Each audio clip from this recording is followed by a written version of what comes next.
Don't move. Is it scary being an FBI agent? The letter was left with the bodies. We have 10 letters like it over the past 30 years. And all of them signed with one word: Longlegs. Hey guys, and welcome to a new kind of video for this channel.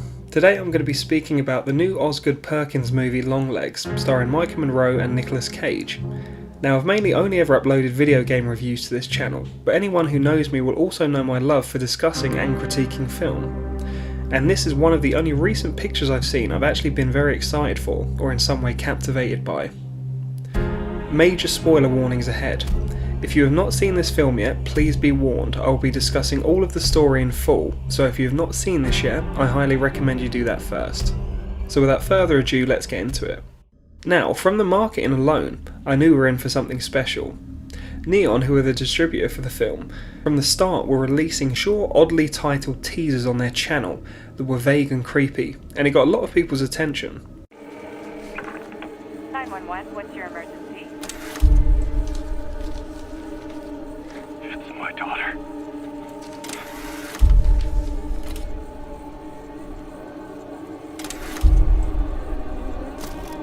I gotta be quiet. Sir, can you stay on the line with me? But it's not my daughter.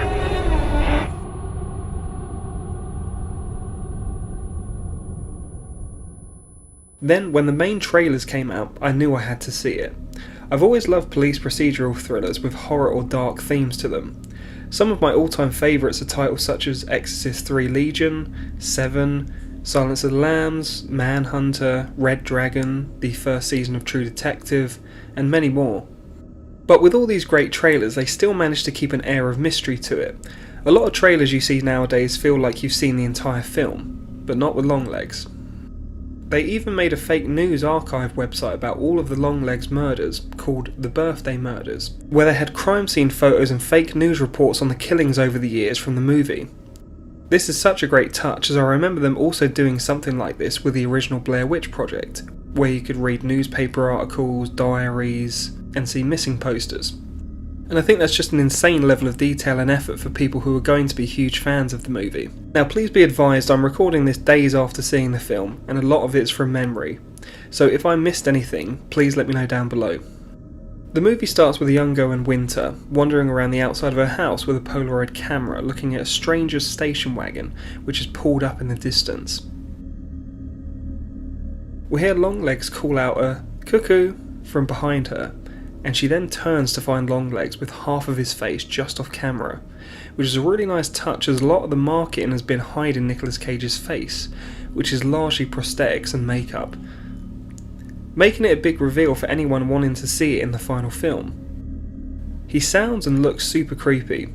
He's almost a mix of an old woman but with a large man's build, and his voice has a certain giddiness to it, like he's so excited to meet this girl, and sounds almost like a doting parent, saying there she is, the almost birthday girl. Oh, there she is. He then explains who he is and says he wore his long legs today. But what would happen if... And then out of nowhere he drops down quickly into frame for a split second with a loud sting, and it cuts to the title card and the screeching soundtrack. It was an incredible opening to the film and actually kickstarted my excitement for the rest of the film even more.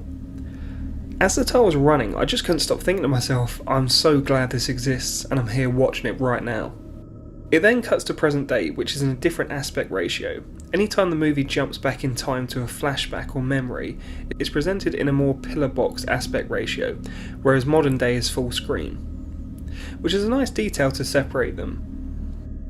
We meet our protagonist Lee Harker, who is a young FBI agent, and from what we can gather she's fairly new to the FBI.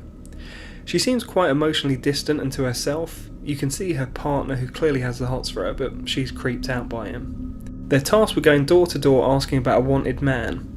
He tells her to hang back, trying to act cool whilst he goes ahead and knocks, thinking she's incapable of doing anything of any worth herself. She then gets a sense that tells her it's an exact house in that street that's housing the killer. telling us, the audience, that she has some kind of special gift or psychic ability. Lo and behold, her partner knocks and gets shot straight through the head. She panics but heads inside the house to apprehend the suspect and finds him upstairs surrendering, sitting on a bed.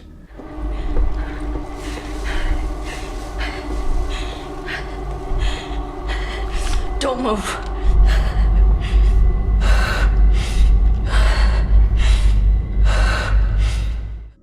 At first I thought this was going to be them catching Longlegs in like the first 10 minutes, but luckily it was unrelated, and it was just to show us she's better at her job than most people expect. However, it's suspicious he gives up so quickly to her when he resisted with the other guy. Makes you think this is all part of some grand scheme of things. This gets her a ticket to be on the Longlegs task force. She takes this mental test to prove she has these special mental abilities and intuition, even though she only passes on half of it. Tell me your version of what happened in Colfax with the shooting of Agent Fisk. It's hard to explain, sir. It's like something tapping me on the shoulder, telling me where to look.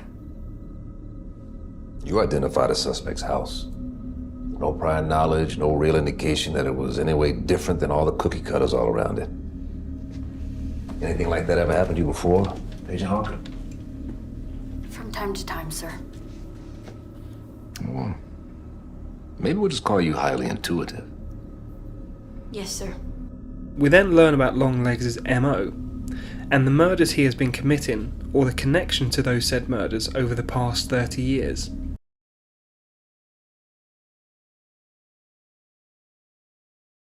It seems that all the murders are left with a calling card from the Longlegs killer, with the rest of the letters all being written in some kind of code or alphabet that Harker later deciphers.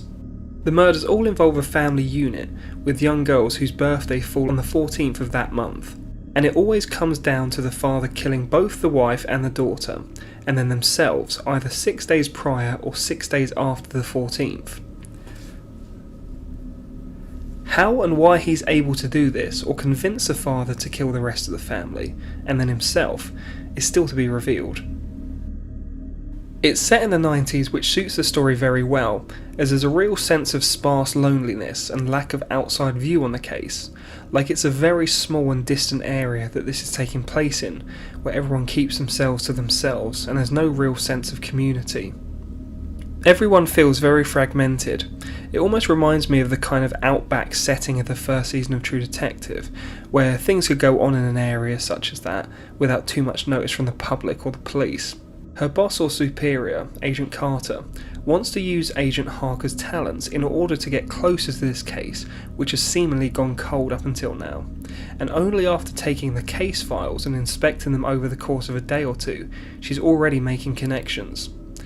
She takes the files home to a remote cabin in the woods, where she lives alone, and you can see she's very isolated. She calls her mother up, who seems again very absent-minded and distant, almost speaking like she's confused that she even has a daughter. We can gain from this that they are quite distant, and maybe the mother suffers from some form of mental illness. Anytime she seems to speak to her mother on the phone, which happens a couple of times, some kind of static or strange sounds play, and she hears the whisper of her name, or of a voice somewhere close by. This has more relevance than we know at this point, but we'll get to that. She hears a loud banging on the front door. She goes to investigate, but no one's there. She then sees a figure outside the window, and goes into the wooded area armed with her pistol to investigate. But after turning around and looking back at the house, she sees Longlegs pass by a window in her home, and she rushes back to the house. He has left her a 9th birthday card with a special message in the coded alphabet he uses on his letters he leaves at all the crime scenes. She sees the ink is still wet and deciphers this to be a message to ask her mother about something. Also great framing for this scene, because there's an open kitchen door behind her the whole time she's looking at the letter that you're just expecting to see him appear in. Now, there is one case where a young girl called Carrie Ann Camera managed to escape the murders, but her entire family and a preacher were killed during the incident. She has since been institutionalized and is in a catatonic state. Agent Harker decides to take a trip to the Camera family farm to see if she can find any further clues regarding anything different about this occasion, and she finds X's all over the barn, for X marks the spot. Upon going upstairs in the barn, her and Agent Carter find a crucifix fitted to the floor, and after lifting the floorboards under this, they find a letter with just an inverted triangle with a smiley face on it. Just after Harker deciphered this code and its relevance to the Book of Revelation, hinting there is an occult and satanic connection to these murders, as she's seen the same shape and rune in her 9 Circles of Hell book. Almost as if Longlegs is always a step ahead of her and knew that she knew what this meant at that point. They then find a life-size creepy doll that is an exact replica of the daughter Carrie Ann, who survived. We also get a creepy shot of Longlegs placing a black cloak over the doll once he'd finished making it, and saying, "Now, I know you're not afraid of a little bit of dark, because you are the dark." And one minor gripe I have here is it's a very predictable and unnecessary jump scare that the eyes open of the doll. I feel that wasn't necessary, and just holding this creepy balding doll by torchlight in an abandoned barn was enough. Anyway, they take the doll back to be analysed by forensics, and they find it has real human hair, and in its head it contains a metal orb. And the guy shows them that when it comes into contact with this piece of equipment he has, it gives off some form of strange hum or static, similar to what we were hearing when Harker was on the phone to her mother. The specialist then even says, "It's weird, but I'm sure when I was testing it before I kept hearing my ex-wife's name, and I haven't thought about her in ages," giving us the sense this orb may interfere or mess with people's thoughts or minds in some way. Both Agent Carter and Harker go to the mental institution to speak to Carrie Ann about this, but find out from the doctor she's completely broke out of her catatonic state when she had a surprise visitor yesterday. They ask who the visitor was, but when he shows them the register, Longlegs signed in under Lee Harker's name.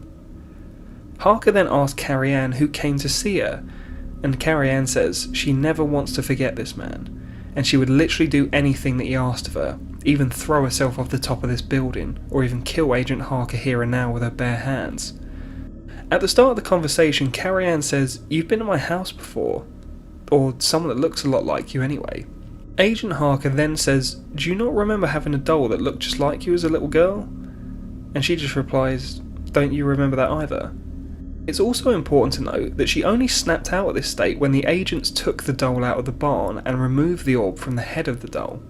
We then see Harker figure out a pattern within the dates of the birthday murders, that it creates an inverted triangle, which is shown in her 9 Circles of Hell book that we saw earlier, and directly related to 666, the number of the beast. Although there is one date that doesn't add up, a 13th of the month that nothing has occurred on yet. Carter questions if there's some connection between Harker and Longlegs, hence he knew her name somehow. He says that he looked into her background, and the day before her 9th birthday, which also falls the same as the victims on the 14th of the month, her mother called in a 911 call about a trespasser. She says she doesn't remember and doesn't know. She seems very on edge and like she's subliminally blocking out a lot of her childhood due to some kind of trauma. So she goes to her mother's house to speak with her about this, and we can see her mother is a hoarder and lives alone in a very floaty and daydreamy manner. She asks Harker if she still says her prayers, as it's the only thing that can protect her from the devil. She then says she never said them, not even once, as they scared her too much.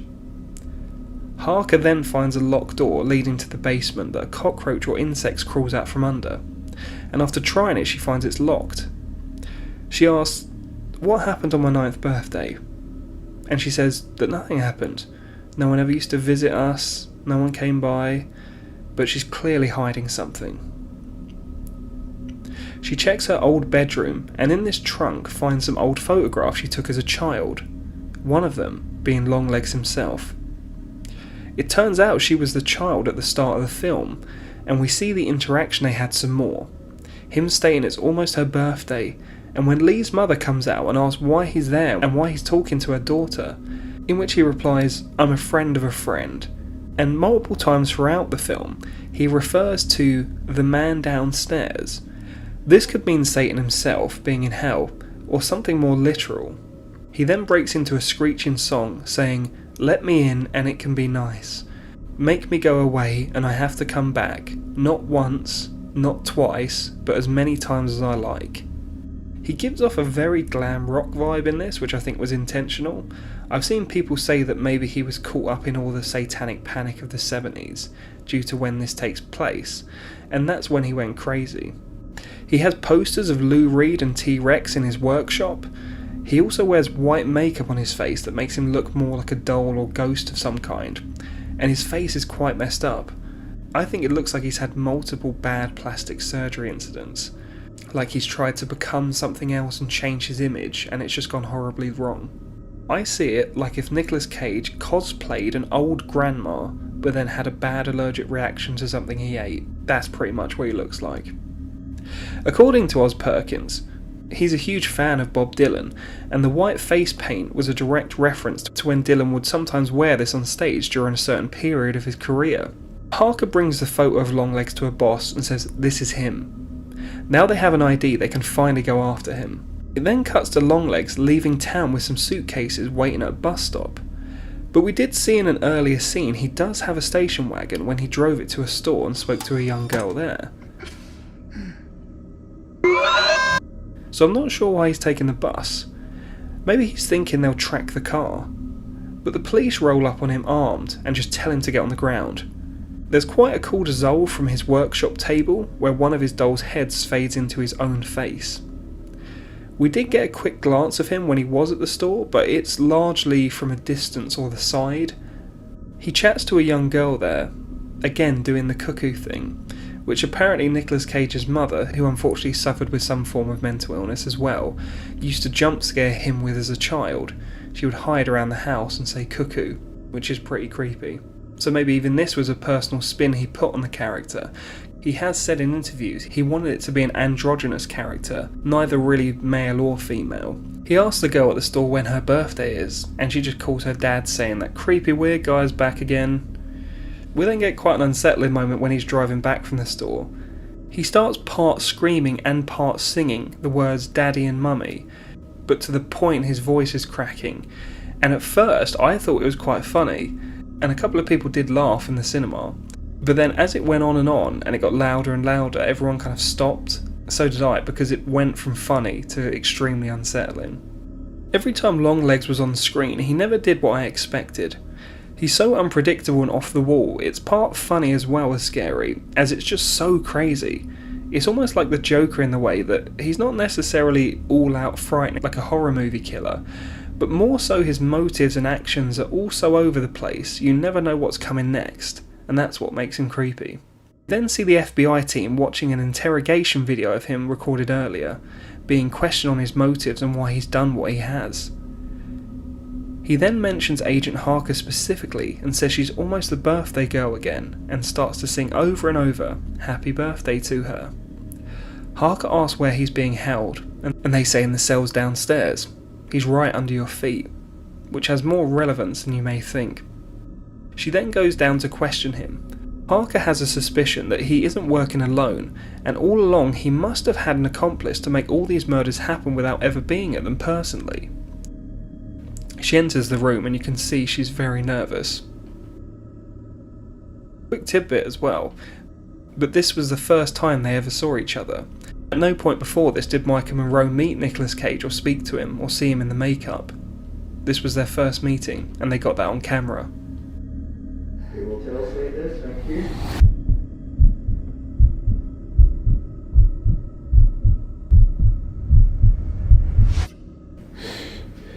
Action.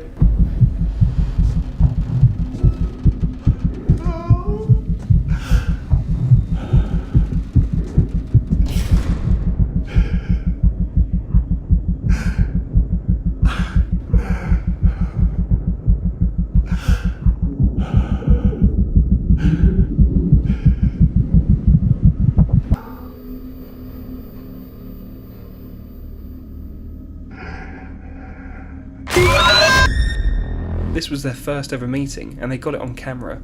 He keeps being vague and saying about the church and winning a prize, and also about Revelation 13:1, which is possibly why he aims for families with children whose birthday fall on the 14th, because of Revelation 13:1 would make 14, which Harker has been reading about. I saw a beast rise up out of the sea, with 7 heads and 10 horns. On his horns he wore 10 crowns, and on each head was written a blasphemous name. She says you can't complete your cycle, as we have you here, and nothing can happen on the 13th now. He says it doesn't matter if they have him or not, there'll always be a little bit of him everywhere. He then closes his statement by telling her to go ask her mummy about it all, and then says, "Hail Satan." He then proceeds to smash his head into the table multiple times, splitting open his head, nose and mouth until he is dead. Carter is extremely angry, saying we have no info or leads now, why did you have to question him like that? He also says that on the 13th now, the final victim did actually die. They just got news that Carrie-Anne Camera at the mental institute threw herself off the roof, which is probably what Longlegs asked of her to do when he visited that day. Even with him dead, he's still winning and ahead of the game. And another agent drives Agent Harker to her mother's house. She goes inside to find she isn't there, and whilst the other agent in the car spots an eerily familiar station wagon covered with sheets in the garage, we see a figure dressed as a nun appear from behind her, in which she blows the other agent away point blank with a shotgun. This turns out to be Lee's mother. She then runs to the window and witnesses her shoot for a second time with a shotgun, and Lee Harker runs outside to stop her. We then see Lee's mother holding the shotgun at a doll, who is the exact replica of Harker as a child that day Longlegs came to visit. She then shoots the head of the doll, and some black smoke appears to be escaping from the metal orb. At the same time as this, Harker's head appears to be spinning, and she collapses to the ground and passes out, like she's tethered to that doll in some way. We did hear earlier in the movie some dolls are used for voodoo and mind control in some regions and religions, maybe why the real hair was used. She then wakes up in Longlegs' lair, as we get a really nice bit of camera work of Lee stumbling towards the stairs as the camera pans over the top of her and we see her make her struggle to the stairs upside down, almost symbolising that her whole world has been just flipped upside down. It turns out Longlegs has been down there for years, ever since she was a child, and she never knew about it. This really gave me chills, and I think on second viewing, it will make certain scenes of her visiting her mother even more uncomfortable, knowing that Longlegs is just in the basement. Also, now when he said in the interrogation, "We laughed when we heard about you joining the force when you were 20, it actually meant him and Harker's mother. She's been the accomplice this whole time, and they've been working together for years, keeping tabs on her. Also, we get a lot of backstory here for how her mother Ruth is involved with Longlegs. When he visited her just before she turned 9 years old, the mother was going to be killed. However, she said, "Spare my daughter and I will do your bidding." Lee's mother has been his puppet ever since. They devised a plan to use her as the face of innocence to work their way into these families' homes and lay a trap. She would dress as a nun, saying she was from the church, and then present the family with a gift for the family's daughter whose birthdays will be coming up on the 14th. Longlegs seems, through his satanic worship, somehow able to transfer some form of evil energy into these orbs, and once that they are inside the family home inside the doll, slowly the family would start to become controlled or possessed in some way by it, making the father kill the wife, the children, and then himself. This is how he could make them kill each other without ever being there. Ruth just had to stay in the house whilst it happened to make sure everything went to plan. This is how he was able to not get caught for so long, as there was never any DNA or trace of him at any of the crime scenes. It then dawns on Lee that she was earlier in the film invited to Carter's family home to celebrate Ruby's birthday, his daughter, which happens to also fall on the 14th. She rushes to the house screaming her head off, speeding down the road in Longlegs' station wagon.